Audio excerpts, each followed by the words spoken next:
প্রতিদিন সকালবেলা পাখির বাসা থেকে দেখবেন পাখিগুলো খালি পেটে বের হয়ে যায়। আপনাদের এই এলাকায় পাখির বাসা আছে? কি পাখির বাসা আছে? হ্যাঁ, সব পাখি আছে।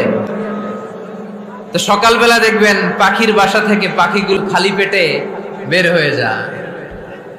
বিকেল বেলায় পাখিগুলোর ওদর ফুর্তি করে পেট ভর্তি করে আবার পাখির নিড়ে ফিরিয়ে দেয় কে? কারণ পাখিগুলো তাওয়াক্কুল করেছে কার উপর? পাখিগুলো তাওয়াক্কুল করে যদি পাখির নিড়েই বসে থাকতো, ওদের পেটে খাবার আসতো? কথা বলেন।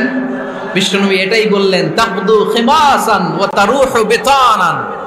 তোমরা যদি পাখির মতো তাওয়াক্কুল করো, মানে আল্লাহর উপর তাওয়াক্কুল করে জমিনে বের হয়ে যাও, তোমাদেরও রিজিকের দায়িত্ব নিয়ে নিবে কে?